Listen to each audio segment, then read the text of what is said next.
บายดีบรรดาท่านผู้มีเกียรติท่านหญิงท่านชายที่นับถือนะครับเองทั้งหลายข้าพเจ้าอนุสักดิ์เกียรติมุขประจันทร์หัวหน้าองค์การขอถือเป็นเกียรติตามหน้าธนาคารแห่งสปปลาวรายงานสภาพการปฏิบัติเรียงงานจุดซุ้ม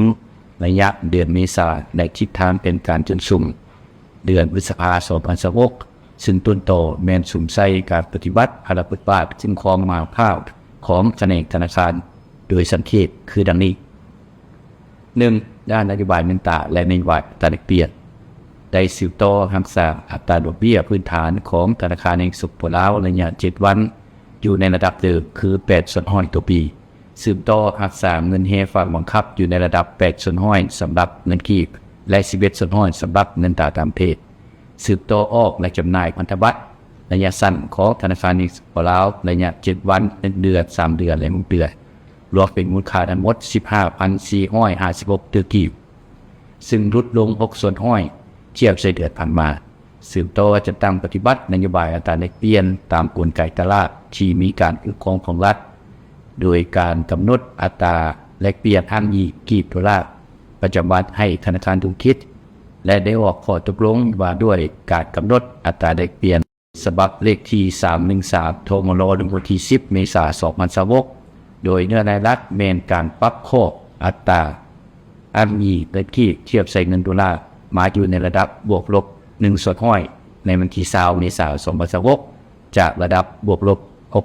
6.5 พร้อมกันนั้นเพื่อคุ้มครองอัตราแลกเปลี่ยนให้นิ่งติงตามจังหวะที่บ่สร้างแรงกดดันต่อเงินเฟ้อและเพื่อบรรเทาผลกระทบจากความบ่สงบอยู่ตะวันออกกลางธนาคารแห่งสปปลาวได้ส่งใส่พันธย้ายคำสั่งเลขที่40 นย.โดยได้แต่งตั้งคณะผู้สอบติดตามวิเคราะห์และค้นคว้านโยบายมาตรการเกี่ยวกับกลไกในการรับมือฉะนั้นระบบธนาคารได้จัดสรรและสนองเงินตราต่างประเทศให้สินค้าบริมาสิทธิ์เป็นต้นการนำเข้าน้ำมันเชื้อไฟเพื่อรับประกันแหล่งเงินตราต่างประเทศให้เพียงพอในการนำเข้าน้ำมันเชื้อไฟที่มีราคาเพิ่มสูงขึ้นในแต่ละระยะ 2. การคุ้มครองเงินตราต่างประเทศได้ออกหนังสือยั่งยืนแจ้งลงทะเบียนเพื่อเปิดหรือหันบัญชีเงินฝากเกี่ยวกับการนำเข้าส่งออกให้183 บริษัทซึ่งมาฮอดปัจจุบันได้เปิดและหรือหันบัญชีแล้วจำนวนทั้งหมด 7,873 บริษัทได้ยั่งยืนถึงให้29เทื่อบริษัทเป็นเงิน 55.52 ล้านดอลลาร์เทียบเท่าธนาคารธุรกิจได้เก็บซื้อเงินตราต่างประเทศจากบริษัทได้119.21 ล้านดอลลาร์และธนาคารธุรกิจได้ขายให้ธนาคารแห่งสปปลาวเป็นเงิน 51.56 ล้านดอลลาร์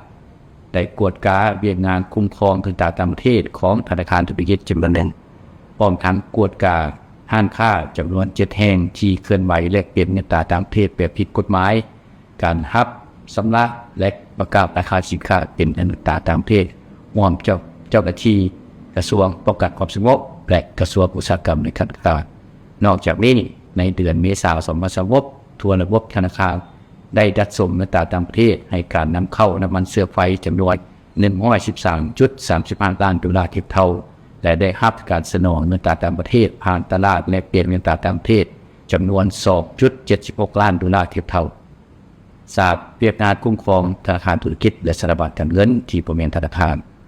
ได้ออกข้อตกลงว่าด้วยการสนองสินเชื่อร่วมของธนาคารธุรกิจได้ออกอนุญาตดำเนินธุรกิจให้สถาบันการเงินจุลภาคบ่รับเงินฝากนักแห่งได้ออกข้อตกลงว่าด้วยการยกเลิกองค์ส่วนจำ1 แห่งและได้แจ้งระยะเวลาการโจกการเคลื่อนไหวดำเนินธุรกิจชั่วคราวขององค์ส่วนจำจำนวน3 แห่ง 4. เวียงงานคุ้มครองระบบการชำระได้อนุญาตให้บริการผลิตภัณฑ์สินเชื่อเงินสดในแอปพลิเคชัน BCL1 การบริการผลิตภัณฑ์สินเชื่อทางอิเล็กทรอนิกส์ในแอปพลิเคชัน JDB Yes และการทดลองให้บริการบัตรชำระ Visa Virtual Prepaid Card ของบริษัทลาวโมบายมันนี่บรรดาท่านที่รับสื่อจากการจัดตั้งปฏิบัติบรรดานโยบายและมาตรการที่ได้รายงานไปแล้วนั้นเฮ็ดให้มีผลได้รับตัวจริงคือดังนี้อัตราเงินเฟ้อในเดือนเมษายน 2026อยู่ในระดับ 10.2% เพิ่มขึ้น 0.5% จากระดับ 9.7% ในเดือนมีนาคม 2026 เนื่องจากราคาน้ำมันภายในมีการปรับตัวสูงขึ้นย้อนสภาพความบ่สงบอยู่ตะวันออกกลางที่ได้ส่งผลกระทบต่อแหล่งผลิตและการขนส่งน้ำมันเชื้อไฟเฮ็ดให้ราคาปรับตัวสูงขึ้นทั้งอยู่ตลาดสากลและอยู่ภายในดัชนีเงินกี้เฉลี่ย3ตลาดทางการอ่อนค่า 1.43 สดห้อยจาก 102.839 มาเป็น 101.371 เทียบใส่เดือนผ่านมาอัตราแลกเปลี่ยนทั่วระบบธนาคารธุรกิจเดือนเมษายนเทียบใส่เดือนมีนาคม2022เงินกี้อ่อนค่า 2.16 สดห้อยเทียบใส่ดอลลาร์อ่อนค่า 0.45 สดห้อยเทียบใส่เงินบาทในอ่อนค่า3 สดห้อยเทียบใส่เงินหยวนส่วนตามระหว่างต่างธนาคารและตลาดอยู่ในระดับ 0.34 ส่วนห้อยสำหรับเงินกีบเทียบกับดอลลาร์ 0.51 ส่วนห้อยสำหรับกีบเทียบกับบาทและ 0.05 ส่วนห้อยกีบเทียบใส่หยวนถึงว่าสภาพของสากลยังมีความเข้มตึงโดยเฉพาะราคาน้ำมันเชื้อไฟและอัตราแลกเปลี่ยนมีความผันผวนแรงแต่ธนาคารแห่งสหรัฐยังสามารถรักษาเสถียรภาพก็คือค่าเงินกีบบ่ให้ผันผวนหลายและคุ้มครองไปตามจังหวะการเด้งตีค่าเงินกับประเทศห้องข้างโดยเฉพาะแม่นสกุลเงินบาทเทียบใส่ดอลลาร์อ่อนค่า 0.19 สุดห้อยและดงเทียบใส่ดอลลาร์อ่อนค่า 0.22 สุดห้อยเทียบใส่เดือนผ่านมาบรรดาท่านที่นับถือเพื่อยั่วแห้งการปฏิบัติพลบทบาทของแผนกธนาคารในเดือนพฤษภาคม2026ธนาคารแห่งสปปลาวจะนำใช้ทุกความสามารถและบรรดาเครื่องมือเพื่อควบคุมอัตราเงินเฟ้อลดผ่อนผลกระทบทางด้านเศรษฐกิจต่อประชาชนและสังคมซึ่งจะตั้งปฏิบัติบางหน้าเรียกจุดสูงของตนคือดังนี้ 1. จะสืบต่อปฏิบัติอัตราดอกเบี้ยพื้นฐานของธนาคารแห่งสปปลาวระยะ7 วันในระดับเดิมคือ8 สดห้อยต่อปีติดตามและสุกยู่การจัดตั้งคำเฮฝั่งขับและเครื่องมือข้ามคืนติดตามความคืบหน้าและความพร้อมในการหันกลไกการรักษาเงินเทฝั่งบังคับท้ายมือเป็นแบบเฉลี่ยสืบต่อพัฒนาและสุกยู่ตลาดเปิดให้เคลื่อนไหวแข็งแรงเป็นต้นแมนสืบต่อออกในจำหน่ายพันธบัตรระยะสั้นของธนาคารแห่งสปปลาวระยะ7 วัน1 เดือน3 เดือนและ6 เดือน 2. จะสืบต่อจะตั้งปฏิบัตินโยบายอัตราแลกเปลี่ยนตามกลไกตลาดที่มีการคุ้มครองของรัฐรักษาครอบการกำหนดอัตราแลกเปลี่ยนอ้างอิงในระดับบวกลบ1 ส่วนห้อยสืบต่อคุ้มครองและติดตามการเคลื่อนไหวของตลาดแลกเปลี่ยนเงินต่างประเทศอย่างใกล้ชิดและพัฒนาตลาดดังกล่าวให้กว้างขวางเพื่อเป็นเครื่องมือดูดเดี่ยวเงินต่างประเทศให้สังคม 3. จะสืบต่อปรับปรุงนิติกรรมใต้กฎหมายโดยเฉพาะข้อตกลงว่าด้วยการคุ้มครองบัญชีเงินฝากอยู่สปปลาวข้อตกลงว่าด้วยการคุ้มครองการโอนเงินของบุคคลระหว่างประเทศข้อตกลงว่าด้วยการคุ้มครองการนำทุนออกไปลงทุนอยู่ต่างประเทศทางข้อตกลงว่าด้วยการคุ้มครองกู้ยืมระหว่างประเทศคนขั้วสร้างมิตรศาสตร์หันสู่การนำใช้เงินกีบเพียงสกุลเดียวในสปปลาวคุ้มครองทุกแหล่งเงินต่างประเทศให้เข้าสู่ระบบธนาคารแห่งหลายขึ้นพร้อมทั้งสุขโยธนาคารธุรกิจให้มีการส่งเสริมการนำใช้สกุลเงินท้องถิ่นกีบดงเพื่ออำนวยความสะดวกในการชำระค่าสินค้าและการลงทุน 4. จะสืบต่อติดตามและสุขโยการจัดตั้งปฏิบัติแผนการแก้ไขการละเมิดระเบียบความมั่นคงของธนาคารแห่งสปปลาวของธนาคารธุรกิจจำนวน8 แห่งสืบต่อติดตามธนาคารธุรกิจ10 แห่งในการแก้ไขข้อคุ้มข้างของธนาคารธุรกิจตามผลการกวดกาของธนาคารแห่งสปปลาวสืบต่อติดตามความคืบหน้าของธนาคารธุรกิจ4 แห่งในการแก้ไขข้อคุ้มข้างตามผลการตรวจสอบของการตรวจสอบแห่งรัฐ 5. จะสืบต่อผลขั้วเสนอขออนุญาตดำเนินธุรกิจ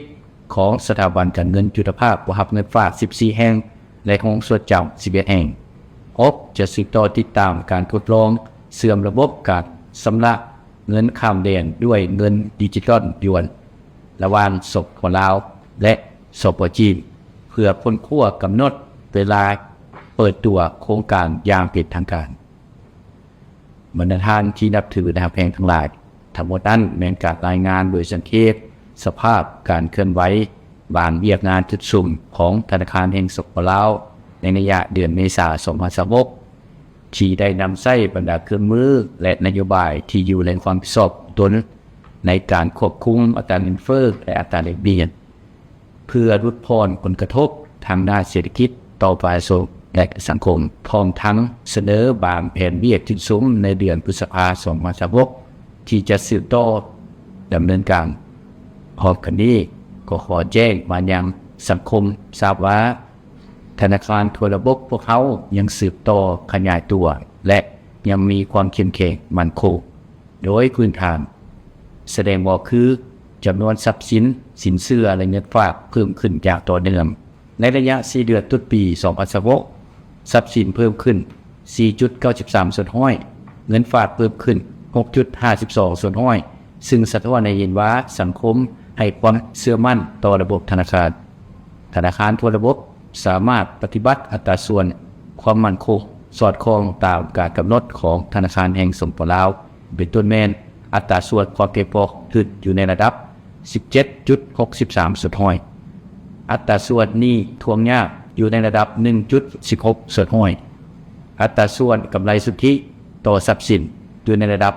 1.59 ส่วนห้อยอัตราส่วนกำไรสุทธิต่อทุนอยู่ในระดับ 18.92 ส่วนห้อยบนพื้นฐานตัวชี้วัดทางการเงินดังกล่าวเห็นได้ว่าธนาคารธุรกิจทั่วระบบในสปป.ลาวแม้มีกำไรจากการดำเนินธุรกิจมีความเข้มแข็งมีสภาพคล่องเพื่อสำนักสะสางหนี้สินพร้อมกันนี้ธนาคารแห่งสปป.ลาวได้เอาใจใส่ในการคุ้มครองติดตามกวดกาบรรดาธนาคารธุรกิจให้ปฏิบัติตามระเบียบการรักษาความมั่นคงของธนาคารอย่างเข้มงวดฉะนั้นขอให้บรรดาท่านมีความเชื่อมั่นใจในการนำใช้การบริการของธนาคารอยู่สปป.ลาวของบรรดาท่านที่ฮักแพงทั้งหลายในสภาพปัจจุบันยังมีกลุ่มคนที่บ่ดีได้สร้างความปั่นป่วนและความบ่สงบอยู่ในสังคมด้วยการเผยแพร่ข้อมูลที่บ่มีความเป็นจริงผ่านสื่อสังคมออนไลน์เกี่ยวกับรูปภาพใบเงินหรือธนบัตรประเภทใบต่างๆโดยนำใส่ระบบปัญญาประดิษฐ์หรือ AI สร้างรูปออกมาเผยแพร่ซึ่งได้เฮ็ดให้สังคมมีความแตกตื่นและมีการเผยแพร่ข่าวสารที่บ่มีความเป็นจริงดังกล่าวเฮลามติดกว้างพร้อมทั้งตั้งคำถามและข้อสงสัยหลายอย่างซึ่งต่อกับปัญหานี้ธนาคารแห่งสปป.ลาวขอให้ข้อมูลที่เป็นทางการเพื่อสร้างความเข้าใจให้สังคมได้รับทราบว่าข้อมูลที่ได้เผยแพร่ไปนั้นแม้นบ่มีความเป็นจริงแต่อย่างใดหรือเป็นข่าวปลอมพร้อมนี้ก็ขอเรียกร้องให้สังคมจงมีสติในการติดตามข่าวสารที่เป็นทางการเท่านั้นเพื่อบ่ให้ตกเป็นเครื่องมือของกลุ่มคนบ่ดีที่พยายามสร้างความปั่นป่วนในสังคมสิ่งสำคัญในปัจจุบันธนาคารแห่งสปป.ลาวได้มีการโฆษณาเผยแพร่ที่มีหลากหลายรูปแบบโดยเฉพาะการให้สัมภาษณ์ของกลุ่มเกี่ยวข้องเพื่อให้ข้อมูลและความรู้แก่สังคมเกี่ยวกับหลายประเด็นเช่นดัชนีเงินกีบอัตราเงินเฟ้ออัตราแลกเปลี่ยนและอื่นๆฉะนั้นต่อกับเนื้อในของการตัวยอนดอกลวงต่างๆซึ่งอยู่ในสังคมยังสืบต่อพบเห็นนั้นถ้าหากท่านใดหรือภาคส่วนใดที่ได้ตกเป็นเหยื่อของมิจฉาชีพเหล่านั้นแล้วแม้นให้ท่านตั้งสติแล้วโทรแจ้งมายังสายด่วนหมายเลข1533เพื่อให้ข้อมูลและเป็นบอดี้ให้เจ้าหน้าที่เกี่ยวข้องสามารถดำเนินการสกัดกั้นการหลอกลวงทางออนไลน์ได้อย่างเหมาะสมและทันการยิ่งขึ้นมาฮอดเวลานี้อีกเทื่อนึงตามหน้าธนาคารแห่งสปป.ลาวข้าพเจ้าขอแสดงความอบอุ่นคุณและขอบใจเป็นอย่างสูงมายังบรรดาท่านทั้งหลายที่ได้สละเวลานี้ครับท่านให้ความสนใจและเอาใจใส่ประกอบส่วนสนับสนุนช่วยเหลือในด้านต่างๆโตแผนกธนาคารของเขามาโดยตลอดหวังเป็นอย่างยิ่งว่าบรรดาท่านจะสืบต่อให้การร่วมมือช่วยเหลือและนำส่งข้อมูลข่าวสารที่เป็นประโยชน์ต่อสังคมได้รับทราบในแต่ละประเด็นตามความเหมาะสมท้ายสุดนี้ขออวยพรไซน์ประเสริฐแด่บรรดาท่านทั้งหลายจงมีสุขภาพแข็งแรงมีความสุขในชีวิตส่วนตัวและครอบครัว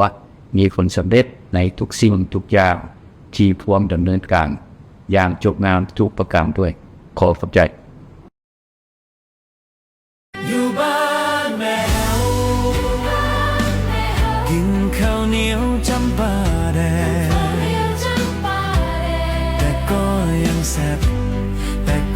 อย่างนัวดีกว่าเป็นคอยสัตว์อื่นเขา